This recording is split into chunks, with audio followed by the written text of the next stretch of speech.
jump in front of a car? Stop!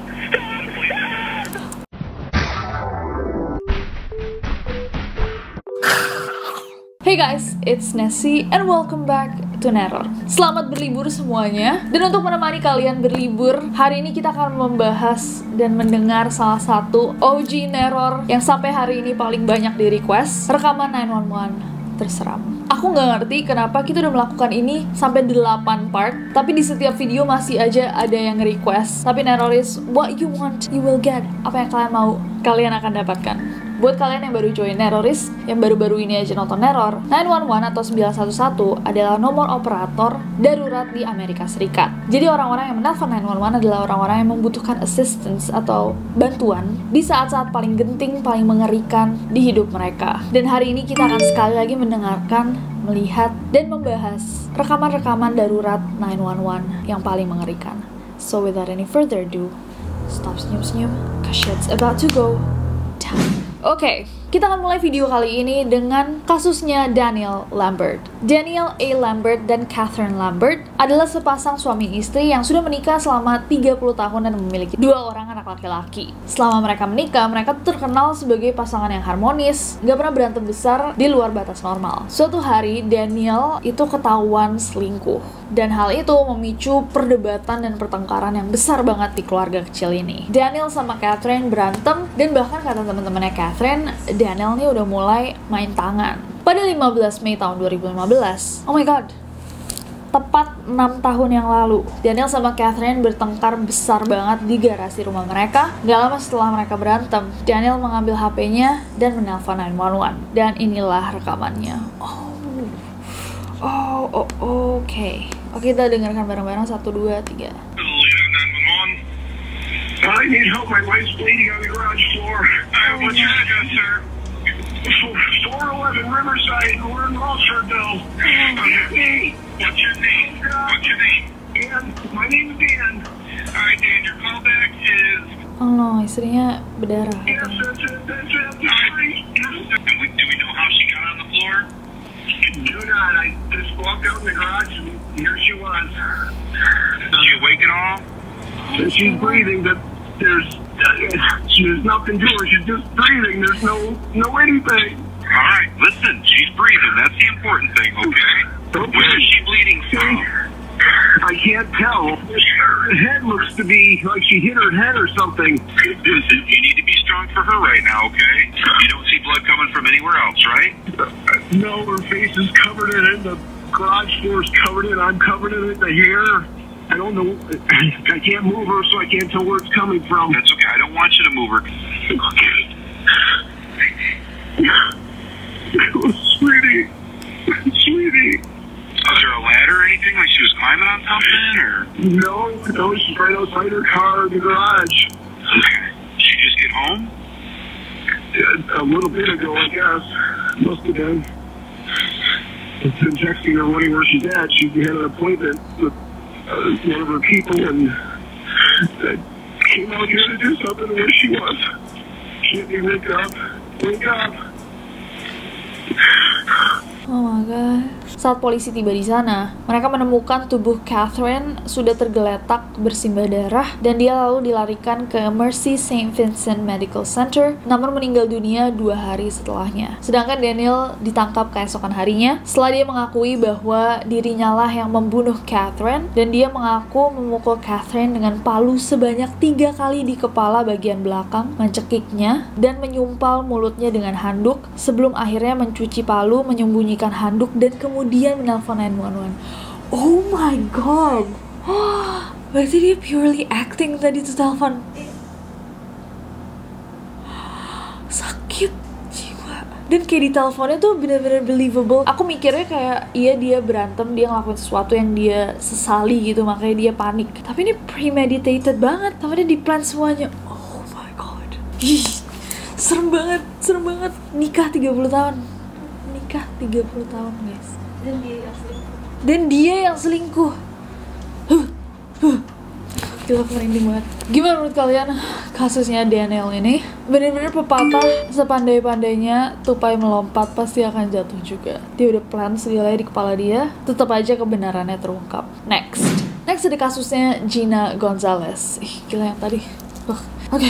Kasusnya Gina Gonzalez ini adalah kasus yang menimpa sebuah keluarga kecil di Arivaca, Arizona pada tanggal 30 Mei tahun 2009 lalu. Keluarga ini beranggotakan Gina Gonzalez, Raul Flores Jr., dan anak mereka yang masih berusia 10 tahun bernama Brisenia. Saat itu, sekitar jam 5 pagi, rumah mereka tiba-tiba diketuk oleh seseorang. Raul lalu membangunkan Gina yang masih tertidur dan sempat mengecek Brisenia yang masih tertidur pulas di sofa bersama anjing mereka. Saat pintu dibuka, rupanya ada 3 orang tidak dikenal, 1 perempuan dan 2 laki-laki. Mereka mengaku sebagai polisi yang sedang mencari buronan. Raul lalu mempersilahkan 3 orang ini masuk ke rumahnya, tapi out of nowhere, tiba-tiba mereka mulai menembaki Raul, Gina, bahkan Brisenia yang sedang tertidur pulas. Oh no.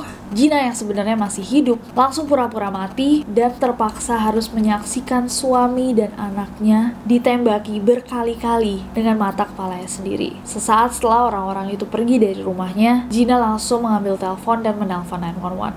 Oh, I don't know. I don't wanna listen. Tuhan kuatkan aku. 1, 2, 3. 911, where's your emergency? Now somebody just came in and shot my daughter and my husband. They shot them? Yes, and what's your and they shot your husband and your daughter? Are they unconscious? Please, ma'am, please. She's bleeding out of her mouth. Please. How old is your daughter? She's 10. 10? And where were they shot? In the head.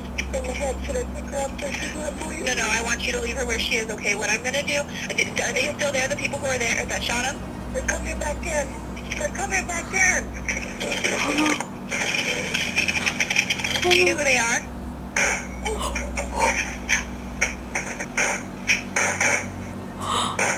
Dia lagi baru mati. Get out of here. Get the fuck out of here. Hello? Are you still there? Are you okay? Ma'am, I don't know. I'm scared. Okay, how many people were there? I don't know, ma'am. Okay. I was asleep and I can't even move. I've been shot myself. Ma'am, please hurry. And did you see any of them? No, I didn't. I just got up, ma'am, because they told us that somebody was had escaped jail or something. They want to come in and look at my house, and they just shot my husband, and they shot my daughter, and they shot me. Okay. Oh my God. Where in the house are you? I'm in the kitchen. I heard this staring at. Are you with your husband and your daughter? No, I don't even want to look at them now. So there was a white male, a white female, and a Mexican male? Yes. They shot me, and I pretended like I was dead, and my daughter was crying, and they shot her too. They shot her again after the first time you told me? They shot her like 2-3 times. Serem banget. Tadinya di awal aku mikir kayak kenapa dia kedengarannya sedikit tenang, ternyata dia juga ditembak. Abis ditembak makanya dia kayak apa ya, ngomongnya tuh udah kayak gitu loh. Kebayang gak sih kayak lagi tidur dibangunin sama suara tembakan dan begitu kamu lihat keluarga kamu udah berdarah ditembak di mana-mana.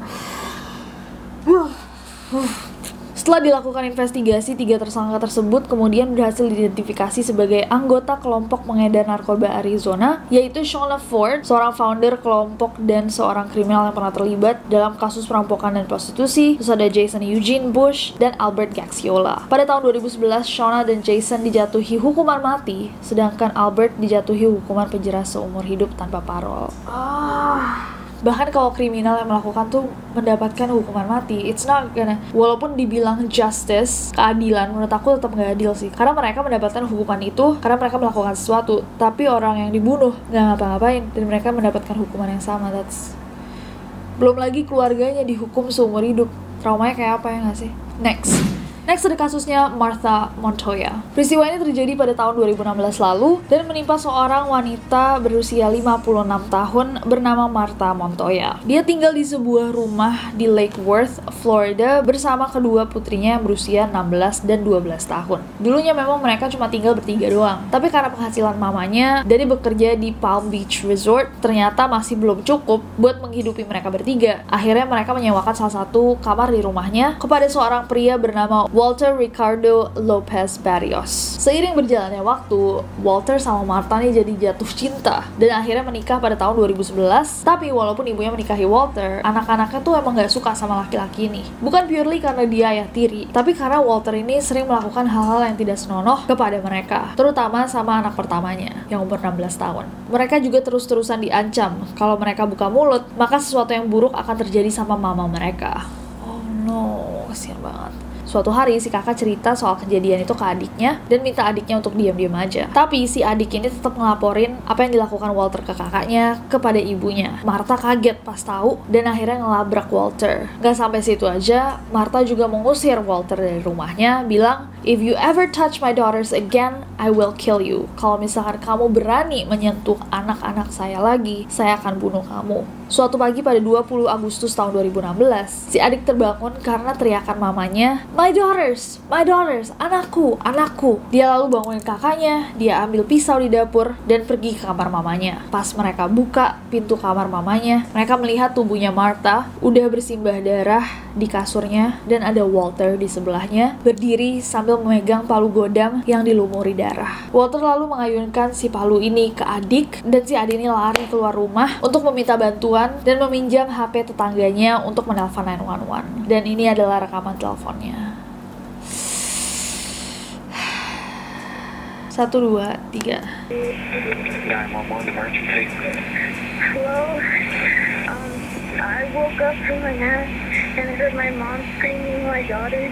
And then I grabbed a knife and I woke up my sister and I saw my stepdad with a hammer on my phone yelling, and I tried to stop him to stop, and he was back and he hit me with the hammer. I didn't know what to do, so I panicked and I ran. I jumped over the fence and now the cops are here. Okay, now take a deep breath. How old are you? I'm roughly 13 days. Okay. So you saw your father hitting your mother with a hammer?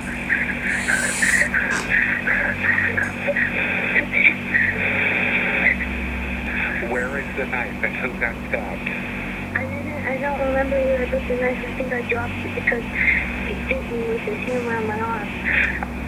Your father left? Yeah, because he was chasing me. He was chasing me after I jumped the fence with the hammer. Ternyata nggak cuma si adik yang nelpon 911, kakaknya juga melakukan hal yang sama. Setelah Walter pergi ngejar si adik, si kakak cepet-cepet ngunci pintu dan mencari bantuan. Ini adalah rekaman 911-nya. Oke, 1, 2, 3. My dad's getting crazy. He's running along with the knife and... He's doing what? He's running along with the knife around my house. Okay, what is your address?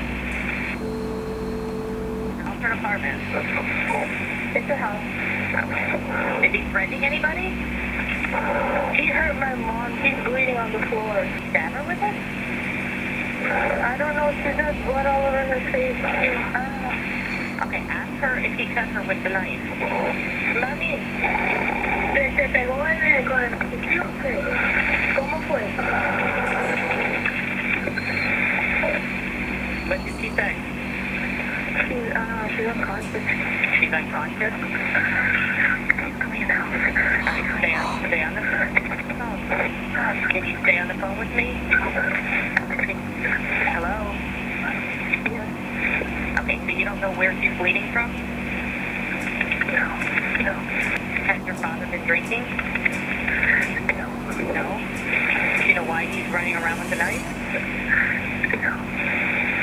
He hasn't been doing any drugs? I don't know. Alright, stay on the phone. Okay. Are you there? I'm hiding. Okay. Here. My mom said But you don't know where she's bleeding? And she's not conscious at all? Oh no. Sekitar 1 jam setelah panggilan 911 itu, polisi menemukan mobilnya Walter yang sepertinya baru aja mengalami kecelakaan, tapi polisi nggak melihat ada tanda-tanda Walter di sekitar situ. Barulah 6 jam kemudian, polisi menemukan dan menangkapnya di persimpangan jalan, dan di persidangan, Walter mengaku bahwa dia hanya melakukan upaya self-defense karena Martha menodongnya dengan senjata api dan si adik menodongnya dengan pisau dapur. Si adik 12 tahun itu ya. Si adik juga mengaku bahwa dia sebenarnya pengen banget nusuk Walter, tapi dia nggak lakukan. Akhirnya Walter jatuhi hukuman penjara seumur hidup atas kasus pembunuhan kelas 1, sedangkan Montoya Sisters harus kehilangan sosok ibunya selamanya. Oh, nggak ada anjir self-defense sampai bunuh pakai hammer. Kasian banget. Gimana menurut kalian kasus yang satu ini? Coba komen di bawah. Next ada kasusnya Brian Layton Cardle. Kejadian yang satu ini berlangsung pada 9 Juni tahun 2009 di sebuah jalan di Hurricane, Ohio. Jadi, Brian Layton Cardle adalah seorang pria yang sedang menyelesaikan studi doktoralnya di Northern Arizona University, dan dia menikah dengan seorang perempuan bernama Anna Cardle dan memiliki seorang anak perempuan bernama Ava. Malam itu, mereka bertiga nih sedang dalam perjalanan pulang dari satu acara pesta pernikahan. Saat masih setengah perjalanan, mereka minggir sebentar supaya Brian bisa minum obat karena dia itu punya bipolar disorder. Namun ternyata tiba-tiba saja sesuatu yang buruk terjadi dan Anna memutuskan untuk menelpon 911. Dan ini rekamannya. 1, 2, 3. 911, what is the address of your emergency? I'm on the freeway between Hurricane and Colorado City. Going, okay, so you're on SR 59, I believe? Yes, Okay. my husband, I don't know. I'm pulled over in the road. My husband's in the middle of the road having a serious, psychosis. Okay, do you know what mile marker at all? I have no idea. Okay. Okay, and is he being violent right now? He's taking his clothes off. He's running in the street. Okay. Brian, pick up your shirt. You got it. Grab to the front. Okay, and what is he saying? What's he doing? He's freaking out. Okay. He's You just know freaking out. what's going on? No! How old is he? Oh my God. No, please. I'm afraid he's gonna jump in front of a car and something. Trying to jump in front of a car? Stop! Brian, you're gonna get hurt, please. And I need you to tell me, does he have any weapons? No, please get in the car, Brian. Has he medicine? No, you already took it. You already He's got mental illness. Is he on meth, you said? No, mental illness. Okay. What's his name? Brian. Brian, what's his last name?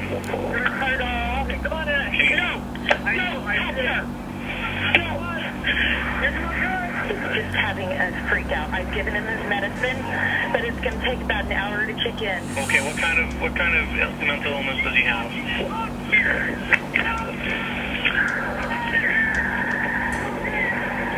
I'm sorry, what kind of mental illness does he have? He's been diagnosed as bipolar. My daughter's in the car, and I'm afraid she's 2 years old. Get in the car! What are you doing in the car? He's my dad! Oh, my dad! I hate this.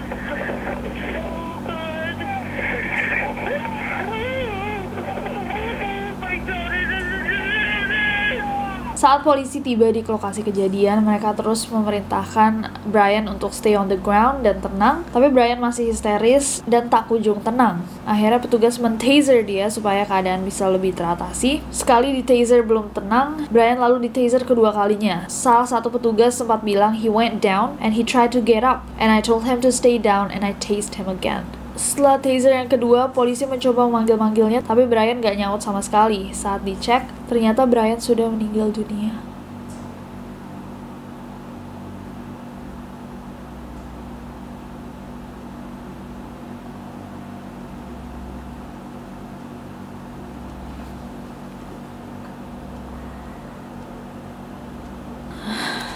I don't know what to say. Gila, dada aku berat banget kayak. What? Ada so sad. Aku baru aja mau bilang kayak props ke istrinya, kayak hidup sama orang yang memiliki mental disorder tuh emang membutuhkan banyak banget kesabaran dan juga kekuatan. Sekarang aku gak kebayang apa yang dia rasakan. Mungkin dia ngerasa kayak kalau aku gak nelpon hari itu, suamiku gak akan di-chase sama polisi, gak akan kehilangan nyawanya. I don't know what she's thinking, tapi semoga dia gak merasa bersalah sih, karena ini memang keadaan darurat dan dia melakukan apa yang harusnya dilakukan ya. I don't know. Aku gak akan tahu apa yang dirasakan dia, tapi semoga dia dan Ava diberikan ketenangan. What do you guys think about this case? Coba komen di bawah. Next. Oke guys, dan kasus yang terakhir adalah kasusnya Douglas Day. Panggilan 911 yang satu ini berasal dari seorang perempuan bernama Tiffany Lambert sesaat setelah dia mengalami teror dari pacarnya. Pacarnya namanya Douglas Day, dan ini terjadi pada 25 April tahun 2017 lalu. Jadi ceritanya, Tiffany sama Douglas ini emang udah pacaran selama 6 tahun, dan mereka juga tinggal bersama dan sudah memiliki 2 orang anak. Laki-laki usia 5 tahun dan perempuan usia 2 tahun. Nah, Douglas ini semakin lama semakin berubah menjadi orang yang controlling dan kasar. Bahkan dia beberapa kali sempat ngancem akan merobek leher atau membakar Tiffany hidup-hidup. Nah, suatu hari Tiffany ini mau bawa anak-anaknya untuk ketemu sama ibunya Tiffany, jadi neneknya anak-anak itu, tapi dilarang sama Douglas yang pada saat itu lagi mabuk berat. Tiffany yang udah gak kuat sama kelakuannya Douglas akhirnya memutuskan untuk mutusin Douglas. Tapi Douglas tentu tidak terima. Dia lalu mengancam Tiffany dan menodongnya dengan pistol. Tiffany lalu menelpon ibunya dan minta untuk datang biar ibunya bisa jemput dia. Sayangnya pas ibunya Tiffany datang, Douglas langsung nembak ibunya dan nembak Tiffany juga, terus dia cabut. Pas Douglas sudah pergi, Tiffany menelpon 911 dan ini adalah rekamannya. 1, 2, 3.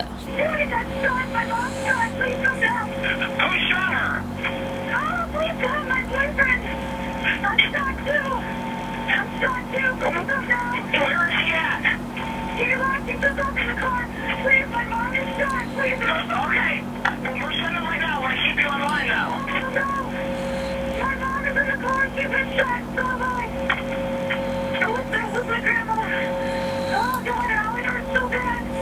Oh, my God, it hurts. Okay, you guys are in the driveway? No, don't get someone to get the gas real quick. No problem. All right, what's your name, honey? Tiffany. Oh, my God. What's your boyfriend's name? Douglas Day. Douglas J? Day, D-A-Y, as in dog. Oh, God, I can't move my arm.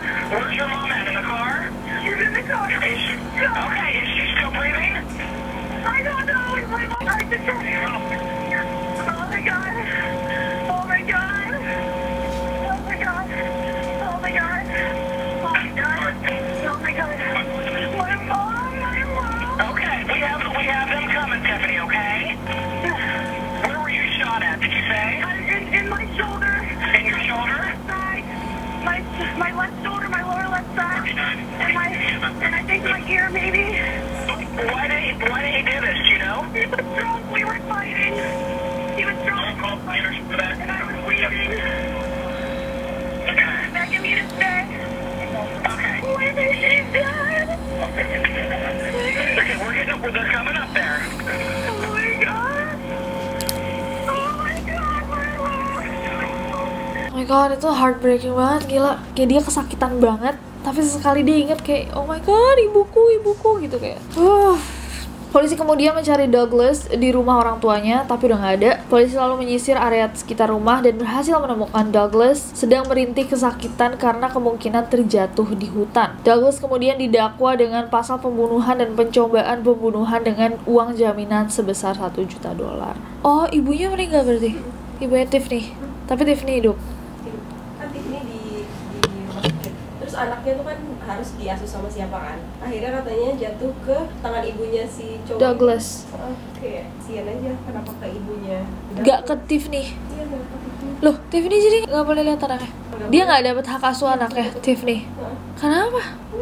Kesian banget ya Allah, udah ibunya diambil terus anak-anaknya diambil juga. Oh my God. So itu guys, tadi adalah rekaman-rekaman 911 darurat terseram. Gak bosan-bosan aku ingatkan kalian untuk berhati-hati. Bahkan orang-orang yang kita percaya, orang-orang yang kita kenal, gak semuanya bisa mengontrol emosi mereka. Banyak yang gak cukup kuat untuk mengontrol emosi mereka. Kuat egonya, kuat fisiknya, tapi lemah hati dan otaknya. So always be careful. video 911 ini selalu di request kalian, dan setiap kali aku ngerasa kayak hollow gitu, kayak kosong dan sedih banget setiap habis syuting ini. Dan aku mau ngingetin, ini adalah nomor-nomor emergency di Indonesia. 110 adalah 911-nya Indonesia. Simpan di HP just in case kalian butuh bantuan. Tapi aku doakan kalian tidak akan pernah butuh bantuan 110. But anyways, itu adalah video hari ini. Aku mau dengar dari kalian, mana kasus yang paling menyakitkan hati kalian, mana kasus yang paling serem, paling bikin kalian mikir, paling bikin overthinking. Coba komen di bawah. Terima kasih semuanya yang udah request sekali lagi video 911. Untuk request video error lainnya bisa ditulis di bawah atau kirim ke request@gmail.com. Kita selalu dengerin kalian guys. Thank you guys. But other than that, I hope that you guys enjoyed this video. Kalau misalkan kalian suka videonya, jangan enjoy deh, suka aja. Klik like ya. Follow aku di Instagram dan Twitter, gampang banget nih, dan subscribe ke channel ini, juga nyalain notification-nya biar kalian tahu kalau misalkan aku upload video baru, karena aku gak sabar buat ketemu kalian lagi. Bye bye.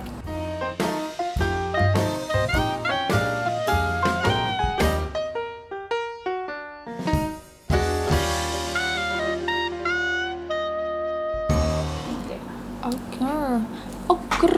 Selamat berlibur semuanya. Ditutup jadinya.